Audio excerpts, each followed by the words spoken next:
Hey ladies, this is Mocha Mommy here bringing you another video, and I should have come out with this video months ago, but better late than never.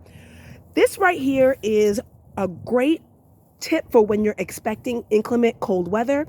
So right now what I have here is a very large cooler that I'm going to be sanitizing and cleaning with some bleach. Basically maybe 1 cup of bleach for every gallon of water, and I'm going to sanitize this cooler. What I'm going to do is then fill this cooler with ice. A lot of times when inclement weather is expected, water prices go up like crazy and there's a lot of price gouging. Sometimes there's a lot of shortages of bottled water, but ice actually is a potable, drinkable water source. So if you fill up your coolers with ice and leave it on an elevated surface, and you have a cooler with one of these drainage spouts, you can have fresh water for days that is drinkable.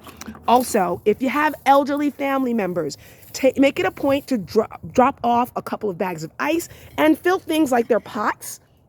This way they have potable water in case they may want to make something like dried beans, rice, or grains, or pasta. They'll have potable, drinkable water to use as a source. Also, make it a point to fill up any of their water bottles, lidded coffee cups, to make sure you can fill those with ice. So as that ice melts, they'll have a clean, drinkable water source in case pipes get frozen and they begin price gouging for things like bottled water and gallons of water. So ladies, these are just a couple of tips to make sure that your elderly family members have ice in their pots, as well as a couple of dried grains and beans.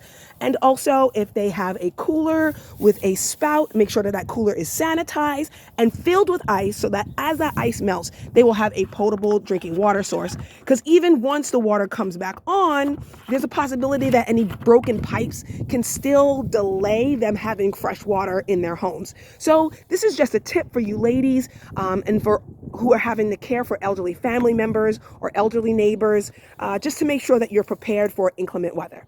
This is Mocha Mommy, and I'll see you in the next video.